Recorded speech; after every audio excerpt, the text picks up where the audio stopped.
Well, good morning, everyone. I'm Bruce Gordon with the Minnesota Department of Public Safety. Thank you for joining us here today in Rochester. And for those of you watching online across the state of Minnesota, we welcome you as well. We're here today to draw attention to a deadly issue that's plaguing our roads and taking lives of Minnesotans. It's an issue that's rapidly growing across the state, and we need people to take action, and we're here today to talk about that. The issue needs every Minnesotan's heightened attention and action if we are to make a difference in the trend that we are seeing on Minnesota roads. The preliminary numbers in Minnesota, 314 of your fellow Minnesotans have died in traffic crashes this year. That compares to 288 at this time last year. We have a number of speakers here today to talk about what is occurring and give their perspective. We'll start with Assistant Commissioner Booker Hodges of the Minnesota Department of Public Safety. Also, you'll hear from Sarah Delaney, the mother of 17-year-old crash victim Dylan Delaney. John DeGeorge, the Fillmore County Sheriff. Kevin Torgerson, the Olmsted County Sheriff. And Lieutenant Colonel Rochelle Schrofer from the Minnesota State Patrol. We'll start with Assistant Commissioner Hodges.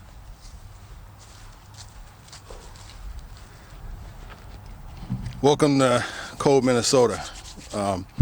First off, I just want to thank Ms. Delaney for being here today. I know she, just like the rest of us, wished that she didn't have to be here today. As you look behind us, you'll see 300 chairs. That's 300 souls that are not going to be coming home for Thanksgiving, Halloween, or Christmas. That's 300 souls that their family members are not going to be making fun of them or razzing them for wearing a mask or not wearing a mask. We've had a very bad year for traffic fatalities this year and traffic-related crashes. Of those 300, over 300 people that have died in traffic-related crashes this year, almost a third of those are a result of speed. Rules matter. Rules matter. We need people, quite frankly, to slow the hell down in Minnesota. We need people to slow the hell down. Minnesota may share a latitudinal line with Germany, but we don't have an Autobahn here in Minnesota. Despite the pandemic and the less amount of traffic that we've had on our roads, our traffic fatalities have gone up, specifically those related around speed. And again, I just want to reiterate, rules matter, and we need people to slow the hell down. Thanks.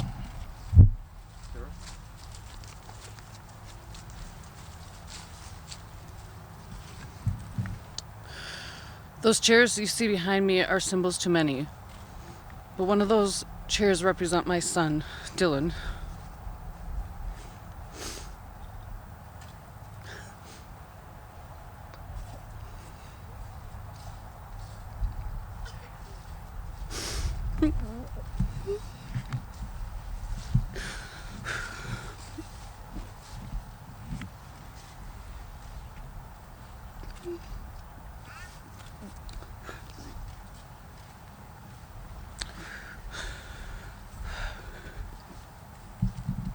Dylan was the youngest of three.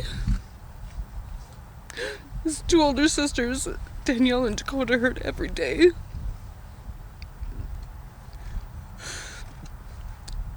He loved his friends and family dearly and enjoyed playing basketball and football. I would give anything to have him walk through the door and start arguing with his sisters. January 1st was a day like no other. I got up, continued on with my day. The pager went off, and I responded. I wasn't sure what we were getting into, but it didn't sound very good. When we got to the car, we didn't know what we were getting into, how many victims. We typically try to have 3 on call. And when I walked around the car, I said, I'm pretty sure this one's gone. And in EMS, you just keep going to the ones you can save.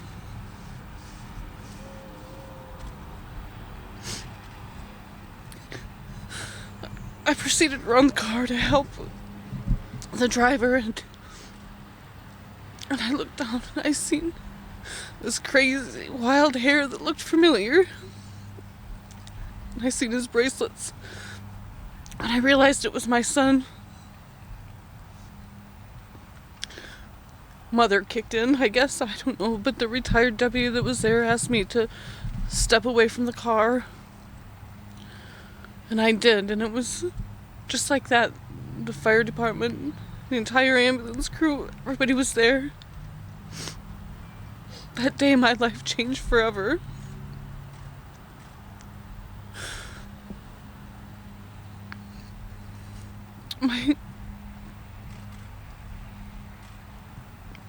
My daughters live in pain and hurt every day. Dylan's dad lost his best friend. We live in a small community where everyone knows everyone, and everyone's like family. Not only did the community lose Dylan that day, 11 days later they lost Spencer, who was also in the accident. We've had many firsts to get through without Dylan. His birthday was a short time after the accident. Thanksgiving and Christmas, a time for families to come together and celebrate. This year, our family will have an empty chair at the table. I've worked in EMS for 15 years, and I have responded to many accidents. If I could get one message out to the other drivers: slow down, put your phones away, drive sober, buckle up, and concentrate on the road. It only takes a split second for an accident to happen. Take driving seriously and always drive smart. Thank you. Thank you. Good morning, everyone. I'm John DeGeorge, Fillmore County Sheriff, and January 1st at 10:15 a.m. our dispatch received a 911 call of a traffic crash involving a semi-truck and a car with unknown injuries.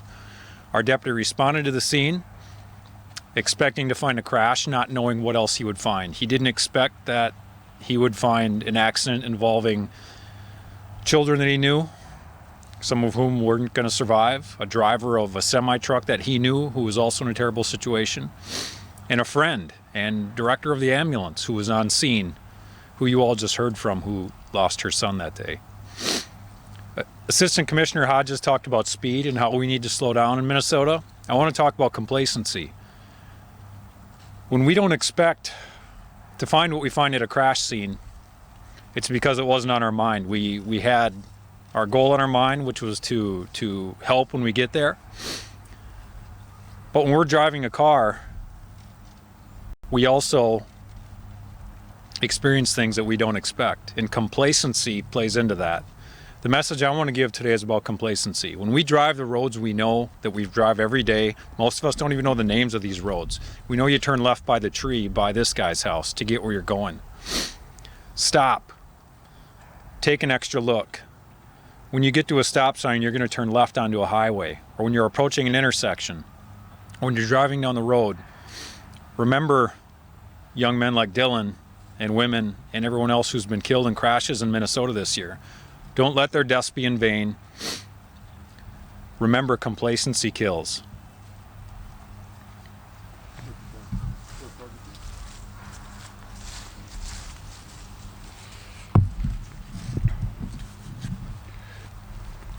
This is my 40th year in law enforcement.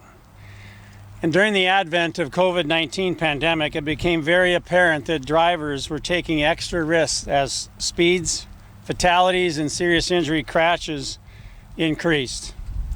I've never seen such a sudden change in behavior of drivers in all my time. Our office developed quickly and using existing deputies, a traffic unit, with the goal of getting drivers to pay attention, be more courteous on the roads, and slow down. Years ago, I had a radio show representing and focused on our DARE program, where once a year we would highlight the excuses that drivers would give to officers on traffic stops. Unfortunately, those excuses have not changed over all these years. Deputies still hear the same comments, claiming they didn't realize what the speed was, remarking that they were going as fast as everyone else, and then blame it on being late or having to go pick up a child. I remember one stop for speeding I made years ago when a young mother tried to convince me that the smiling child in the back seat was throwing a fit. It didn't work. As I looked out at these empty chairs behind me today, and as you do, I can't help but think back in my career when I had to tell some grandparents that their 14-year-old granddaughter had died on a joyride after school with some friends. Or the time that I went to a home late one evening to tell a husband and his 3 daughters that their mother was not coming home. Later I found out, or as I was there, I learned that one of those girls was one of my DARE students. I could tell you many more heartbreaking stories all day long. Each situation heartrending, and each death preventable. This year we've had more than our average number of fatal crashes here in Olmsted County. One comes to mind as especially tragic. On a beautiful August afternoon, a motorcyclist was on one of our county roads, drove up behind and had to stop as the car in front of him was waiting to turn left as another vehicle was approaching. A third driver was coming from behind, not paying attention, hit the motorcyclist and the first vehicle, killing the motorcyclist. Another life, another tragic loss. So these empty chairs behind me represent mistake-filled, selfish drivers. Drivers who choose to drive carelessly instead of courteously. Drivers who choose to drink and drive rather than ask for a ride. As you look at these empty chairs, they are empty hopes and dreams. Dreams that never will be fulfilled, with loved ones erased from their families. Hopes of succeeding in one's job and never being successful. Please join with me today and vow to slow the rate of needless deaths on our roadways in Minnesota. Enforcement isn't the only answer. I pray each day there will be no more, and that we will stand up to stop this pandemic of bad choices. Thank you.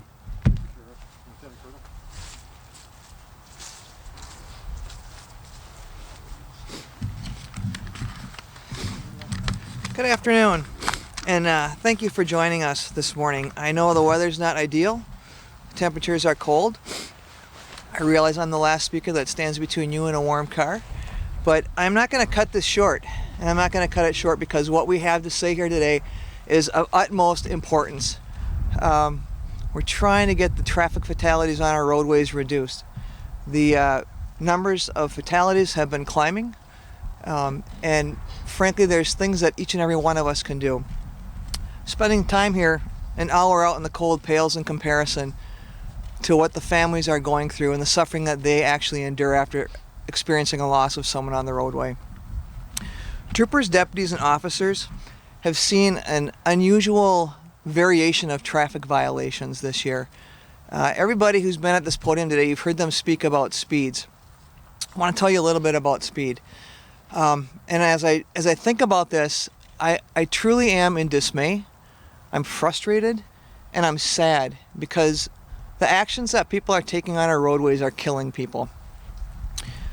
I'll give you an example. Last year, between April 1st and May 21st, troopers stopped 93 violators for speed of 100 miles an hour or more.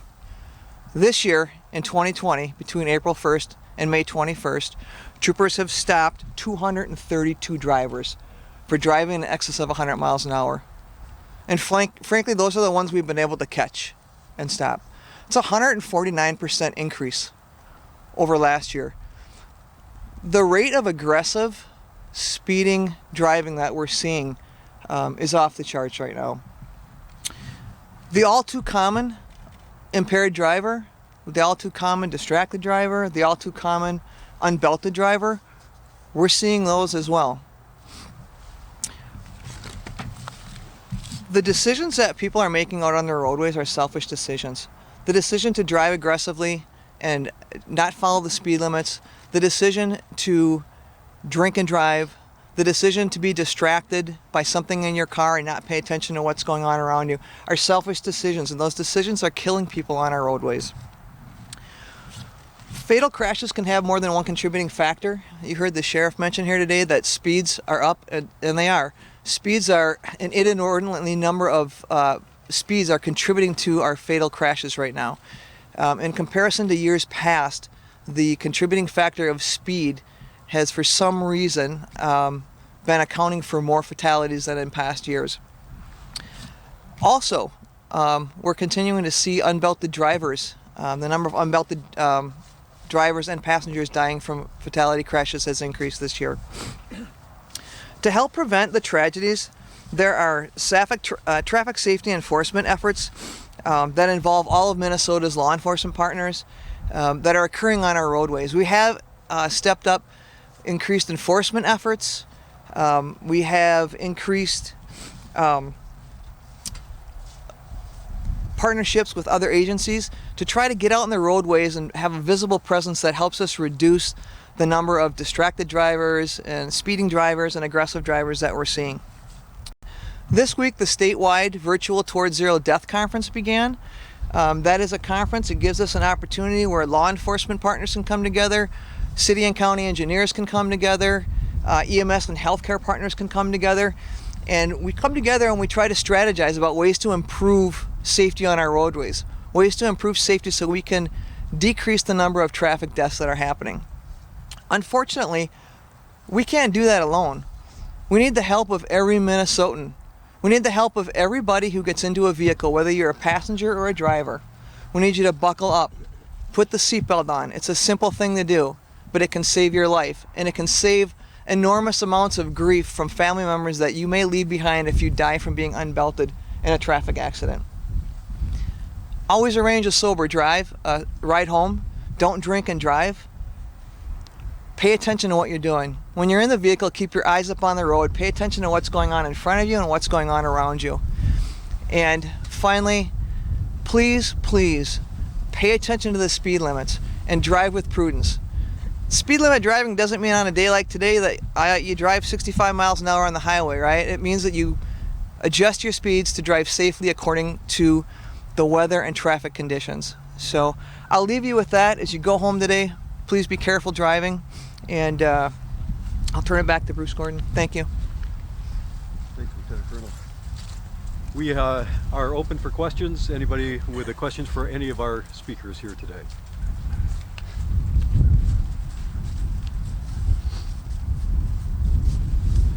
Dave? Oops.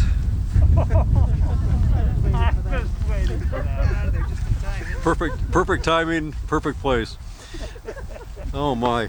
Dave, any questions from people online? Okay, any questions from our reporters here?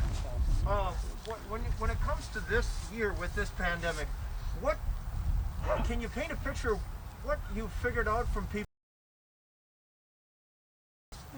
I don't know. What, you got any thoughts on that? Commissioner, or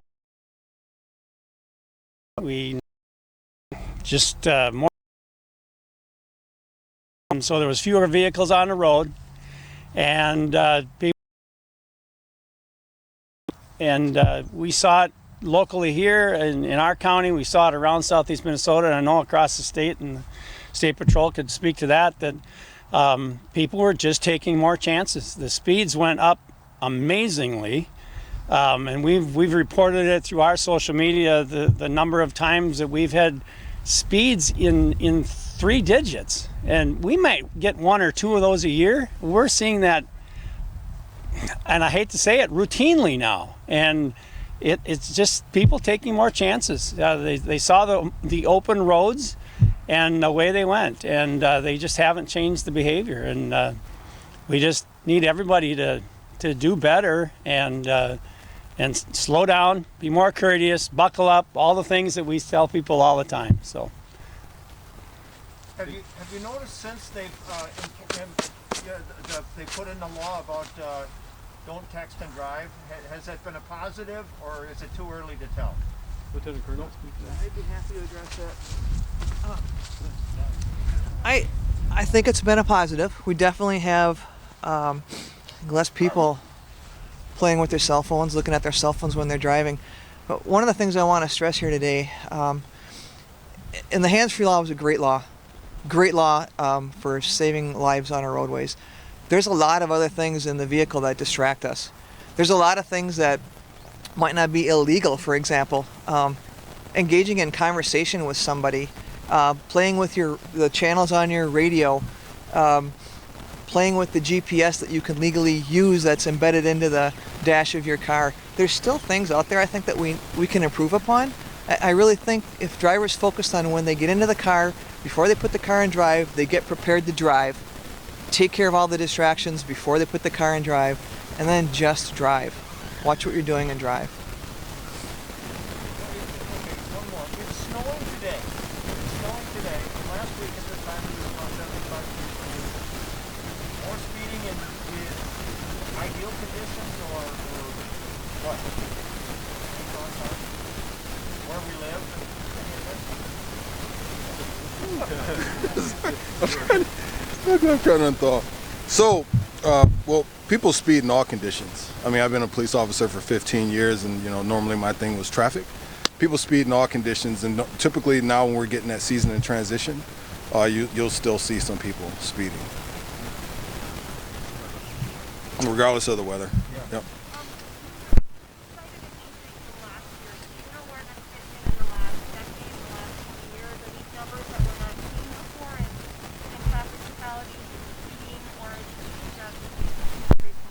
So we can get you the specific numbers, but I will focus on speed. So for example, I know last year around this time we had 60 speed-related fatalities, and now we're over 90.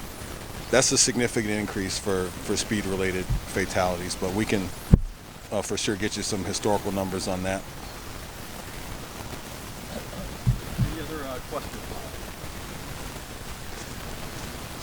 If not, our guests will be here for a little while. If you want to do some one-offs, we'll try to make that happen. Please be aware of the weather, and please take note that Dylan's photo is in one of the chairs behind you as we represent the people who have lost their lives on Minnesota roads. Thank you all for coming, and thanks for joining us online across the state.